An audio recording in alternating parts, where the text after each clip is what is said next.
Hey guys, TGKS Productions. So Rockstar's come out and given us more information regarding the upcoming The Criminal's Enterprise DLC, specifically regarding changes and improvements that's going to be made in this update. And I have to say, I'm quite surprised with just how much is being changed and improved. This is truly one of the closest we've ever gotten to a quality of life DLC. I'm going to be going through this article as quick and efficiently as I possibly can, but there is a lot, so let's get right into it. First screenshot of the article does appear to show off a brand new four-seater helicopter we'll be getting in this update. It doesn't appear to be weaponized.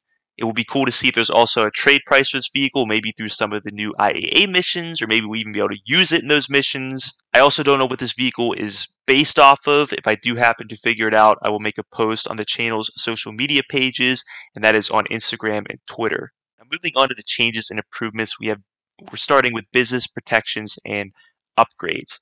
Now, Rockstar stated numerous times now that you'll be able to complete all business activities, including source and sell missions, inside of invite-only lobbies, friend lobbies, and crew lobbies.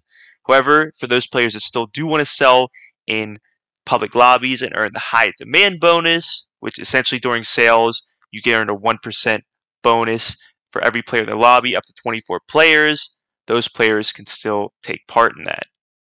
Moving on to vehicle customization, enhancements, and changes, there's definitely a handful here. First off, you can now apply low grip tires to all vehicles that can enter the LS car meet, as just opposed to tuner vehicles before.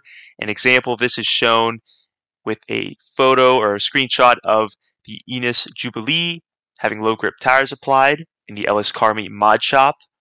Mechanic will deliver personal vehicles to you more quickly. Will no longer be charged for destroying another player's weaponized personal vehicle. This is a change that definitely needed to be done, considering that most of the time a player is destroying another player's weaponized vehicle, it's in self-defense. So awesome change there. Avenger and MOC will now be able to accommodate any vehicle that can fit inside of it, with the exception of the Oppressor MK2, which is specially housed in the Terabyte. Players will now be able to own up to a max of 10 properties, which can also equal up to a max of 20 garage spaces. Rockstar specifically talking about the properties that can be purchased from the in-game site Dynasty 8, and not the properties that are tied to DLCs, such as the arcade property and the Kasatka property. And there will also be shortcuts when browsing the Autoshop websites. If you haven't heard it already, the Pegasi Oppressor MK2 is being nerfed, specifically regarding the effectiveness of the homing missiles, as well as cooldowns and fury uses for countermeasures. You'll also be able to apply countermeasures to the Sparrow helicopter that can be stored inside your Kasaka property, and that includes chaff and flares. I would also love for them to apply this same ability to some of the other Pegasus vehicles that you can fly inside your hangar and modify or change the color of. That would be extremely cool, extremely useful in my opinion. So maybe we'll see that in another update if it isn't included in this one. So moving on to overall general improvements. During security contract missions, you'll now be able to access your agency property via the helipad with a helicopter or roof access. I never understood why this wasn't able to be done in the first place, but at least now you'll be able to do so, and making these missions a little bit more fluid. Your Autoshop staff is now much more likely to deliver clients' vehicles without damage. To get around more quickly, players will now be able to jog in various properties where you previously couldn't, such as the Diamond Casino and Resort. Players now can purchase max ammo for all weapons through the interaction menu. They can also apply snacks and armor through the weapon wheel. There's a little preview of this, a screenshot in this article. I'm also curious if you'll be able to spam the snacks through the weapon wheel, or if it's going to make you eat one at a time, or even the action of eating the snack. I'm assuming not, because that really just wouldn't be convenient in any way at all. You can now hang up on various contacts that would call you before, where you could not hang up. PC players can now disable in-game chat box through settings. The KD stat is being revamped, in that kills or deaths in free mode will no longer go for or against your KD. They will only count in competitive gameplay. So that would be modes such as like adversary modes or death matches. This is definitely something that I've wanted for years to be implemented in game, and I'm really curious to see how these free mode KD grinders are going to react to this, because a lot of them play the game just solely for KD, and this update is going to completely shoot down their whole purpose in GTA Online. So really curious to see how they're going to react and even if they're going to play the game anymore. While scoping out the Caprico Island, you can now be caught more times by the guards before being kicked off of it. And the race creator is also getting a handful of changes and improvements. To name a few here, you'll be able to add more checkpoints to your races. Players will also be able to make or create RC Bandito races. There's going to be a new anti-grief ghosting option that'll be implemented into races for players that are driving the wrong way during races, trying to cause havoc to the legitimate players. They will be ghosted, so there will be no wrecks caused by those players. Moving on to payout increases, there's going to be a handful of activities in GT Online that are going to have increased payouts. And of course, if they happen to be bonus during an event week, those bonuses will stack to the already increased pay. All standard race types, including player-created races, will pay out an average of 50% more GTA cash, and players in premium races who place 4th place or below will now also receive payouts. Adversary modes also will be boosted by an average of 50% more cash than before. There's also a ton of changes and improvements coming to Heist. Heist setups will now pay out 50% more cash than before, and Rockstar states this to try to encourage group play. The minimum heist cut for a member must be 15%. For as long as I can remember, it's pretty much always been 15%, so I'm not quite sure what I might be missing here.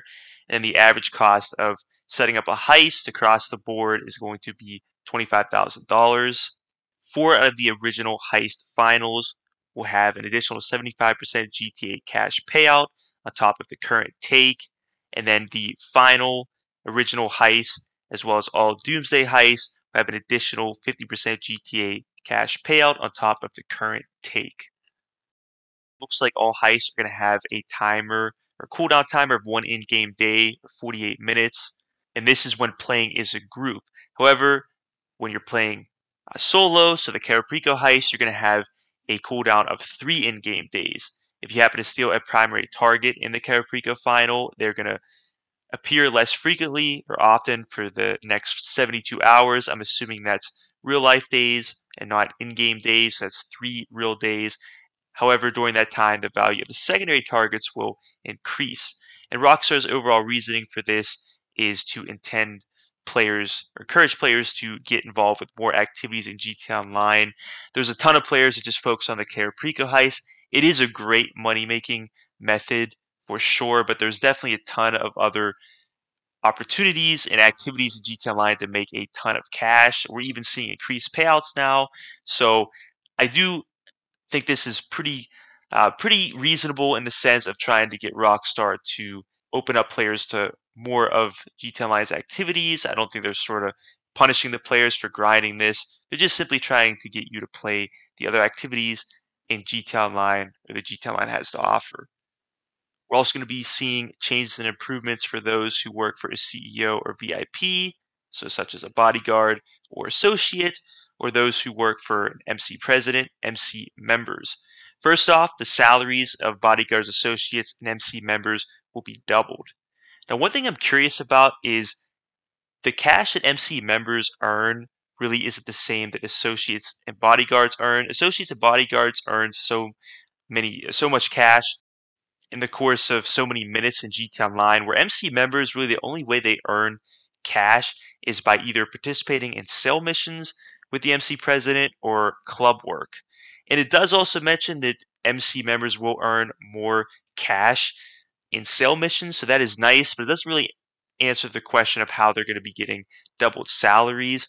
I do know that in the previous news article, when Rockstar talked about the bar resupply, it's going to be added for MC presidents. It talked about how it'll be more profitable for the MC. It didn't specifically say MC president, it said MC. So there's a possibility that maybe that will allow MC members to earn cash. Also, bodyguards associates also receive payouts for participating in sale missions.